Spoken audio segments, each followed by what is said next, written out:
to, da je tekmovanje doma, so seveda temu primerno tudi pričakovanja.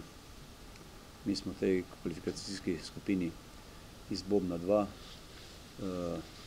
Želimo se spogledovati z prvim bobnom in na nek način ne skrivamo ambicij, da pač se prebijemo dodatne kvalifikacije in če bo kakršnakoli možnost in priložnost, upam, da tudi mogoče iz prve pozicije. Je za vas kakšen pritisk tekma s Srbijo, glede na to, da ste vi in Srbi morda nekoliko po rejtingu boljši reprezentanci? Mislim, vsi pričakujejo to, da se mi vrstimo vsaj na prvo mesto ali drugo, vendar ne smemo mi tukaj odpisati Izraela in Moldavije, kajti obe reprezentanci sta povsem enakovredni, tako da mogoče smo za odtenek boljši, ampak če na teh tekmah ne greš tako, kot je treba, potem imaš tudi probleme z njimi.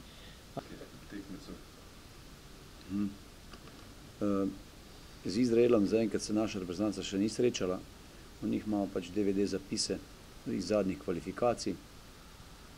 Če bi na grobo in na hitro opisal, moram reči, da bi rekel, da sta dva posameznika, ki v njihovi ekipi stopata. Posebno veliko mednarodnih tekem ne igrajo.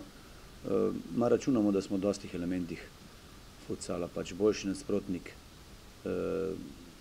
Jaz računam, da praktično bi mogli to tekmo zmagati, čeprav je uvodna in to je v glavnem vse.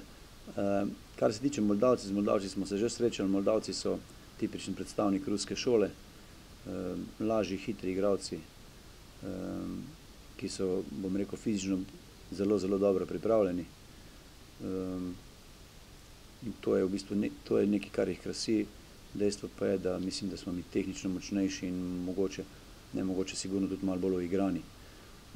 Pri njih je zelo nevarno, če bi se rezultat sukal v narobe smer, ker če moraš ekipo, kot so Moldavije, loviti, kot sem že prej omenil, so dosti hitri in se lahko zadeve kar hitro narobe zasučejo. Jaz upam, da bomo začeli z njimi pozitivno in da bomo tekmo ves čas kontrolirali. To je v glavnem vse, kar bi lahko rekel. Mi bomo s fantim še te detalje na samem turnirju pregledali. Druga pa zaenkrat razmišljamo o strokovnem štabu in pa z igralci enako. Pripravljali se bomo res za posamezno tekmo, ker je tekma s Srbijo najbolj oddaljena, mogoče smo najmanj besed temu namenili, ampak vsekakor so najbolj resen nasprotnik na teh kvalifikacijah.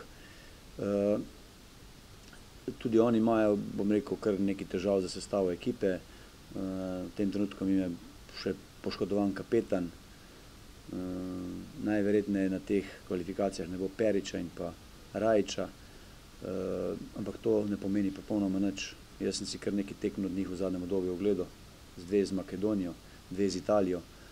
Oni so res dobra ekipa, mogoče bom rekel na nek način v tem trenutku več poudarjajo kolektiva, kar v srbski ekipi ponavadi ni bila odlika, glede na to, da so imeli tudi vrhunske 1-1 igralce, Periča in pa tudi Rajiča, in to ni bilo tudi potrebno. Zdaj se prav vidi v njihovi igri napredek, kolektivni napredek, kjer v bistvu imajo neko rdečo nit in tukaj bojo sigurno nevarni. So dosti, bom rekel, fizično močni, pripravljeni nas bomo pač ocenili na samem turnirju, ampak so fizično zelo močni, tako da absolutno niso zastojni tekmec, ki je višji po rejtingu od nas in mi se bomo mogli res potruditi na tej tekmi in tudi z malo sreče, da bi jih premagali.